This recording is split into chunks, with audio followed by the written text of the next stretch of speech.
السلام علیکم، کیسے ہیں آپ سبھی لوگ؟ امید کرتا ہوں آپ سب لوگ خیریت سے ہوں گے۔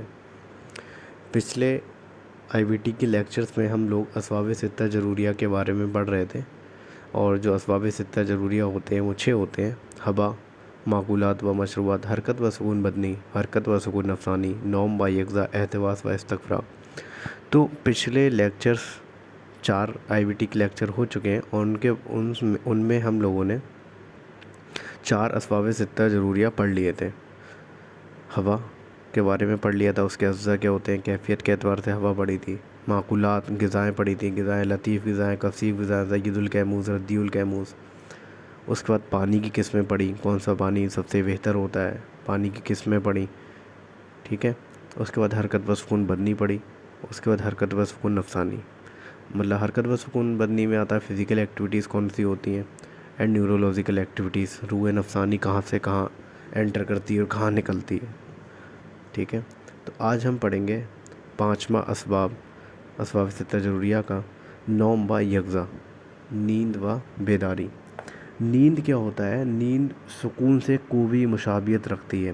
مطلب نیند کیا ہے؟ مطلب بندے کو سکون ملتا ہے، جب بندہ پراپر سوتا ہے تو اسے سکون ملتا ہے، ٹھیک ہے۔ تو اسی لیے وہ کیا رہتی ہے، سکون سے قوی مشابہت رکھتی ہے، اسی وجوہات سے حسب ذیل ہے۔ اس کے مطلب ہے جب سکون مل رہا ہے، جب بندے کو سکون ملتا ہے تو برودت اور رطوبت پیدا ہوتی ہے باڈی میں۔ نیند کا آنا، نیند جب ہی آ سکتی ہے جب آپ کے باڈی میں رطوبت اور بلغمی رطوبت زیادہ ہوگی۔ مان کے چلیے آپ کے باڈی میں برودت ہونی چاہیے اور رطوبت ہونی چاہیے۔ خود سوچ کے دیکھیے، آپ کو اسی لیے جاڑوں میں کیا ہوتی ہے، نیند زیادہ آتی ہے بمقابلے گرمیوں کے، کیونکہ گرمی میں کیا رہتا ہے، یبوست ہو جاتی ہے جسم کے اندر، یبوست ہوتی ہے، مطلب رطوبت اتنی زیادہ نہیں ہوتی جتنی کہ موسم سطح یا جاڑوں میں ہوتی ہے۔ تو اسی لیے کیا ہے، نیند کیا ہے، سکون سے مشابہت رکھتی ہے، اور سکون کہاں ہوگا؟ موسم شتاء میں سب سے زیادہ سکون ہوتا ہے، ٹھیک ہے۔ اس میں بہت ساری چیزیں ہوتی ہیں، ہاضمہ بھی اچھا رہتا ہے، رطوبتیں بڑھ جاتی ہیں، ٹھیک ہے۔ تو نیند کیا ہوتی ہے، سکون سے مشابہت رکھتی ہے۔ اس کی وجوہاتیں کیا ہیں؟ نیند کی حالت میں روح اور اعضاء بدن سے ساکن رہتے ہیں، اور روح باطن بدن کی طرف مائل ہو جاتی ہے۔ نیند کی حالت میں کیا رہتا ہے، روح جو ہوتی ہے اعضاء بدن سے مطلب زیادہ خرچ نہیں ہوتی، رکی ہوئی رہتی ہے، اور روح اندر کی طرف مائل ہو جاتی ہے۔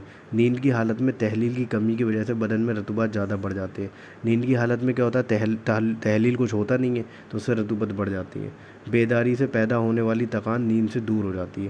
جو بندہ مطلب بہت سارا کام کیا ہے تو وہ تھک جاتا ہے، تو اس کے بعد اگر وہ نیند لے لیتا ہے تو اس سے جو تکان ہوئی ہوتی ہے وہ دور ہو جاتی ہے۔ نیند سے بھی سکون کی طرح غذا اچھی طرح ہضم ہو جاتی ہے۔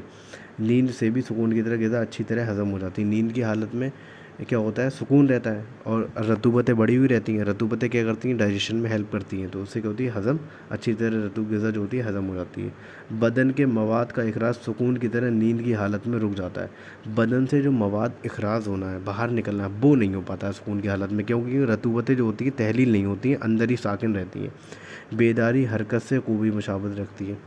جو بیداری ہوتی ہے وہ کس سے حرکت سے مشابہت رکھتی ہے؟ جن کے اسباب درج ذیل ہیں۔ بیداری کی حالت میں اعضاء محرک رہتے ہیں، حرکت کرتے رہتے ہیں، اور خون بروح ظاہر بدن کی طرف مائل ہوتے ہیں، جس سے حرارت پیدا ہوتی ہے۔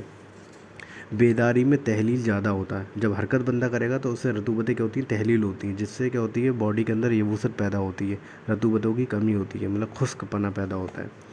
جس طرح حرکت بدن کو نقل مکان کے لیے مجبور کرتی ہے، اسی طرح بیداری روح کو باطن بدن سے خارج بدن کی طرف حرکت کرتی ہے۔ جس طرح سکون بندے میں تھا، جب بندہ سکون کی حالت میں تھا تو جو روح تھی وہ بدن باطن کی طرف، اندر کی طرف ساکن ہو جاتی ہے، رک جاتی ہے، اندر کی طرف حرکت کرتی ہے۔ لیکن بیداری کی حالت میں کیا ہوتا ہے، جو روح ہوتی ہے وہ باہر کی طرف، ظاہری بدن کی طرف حرکت کرتی ہے، ٹھیک ہے۔ نوم و یقظہ کمپلیٹ ہوا۔ اس کے بعد پڑھتے ہیں ہم احتباس و استغفار، مطلب ریٹینشن اور ایکسکریشن۔ بدن میں کیا رک رہا ہے، کیا نہیں رک رہا ہے، اور کس کس کا اخراج ہونا چاہیے، کس کو رکنا چاہیے، ان کے بارے میں پڑھتے ہیں۔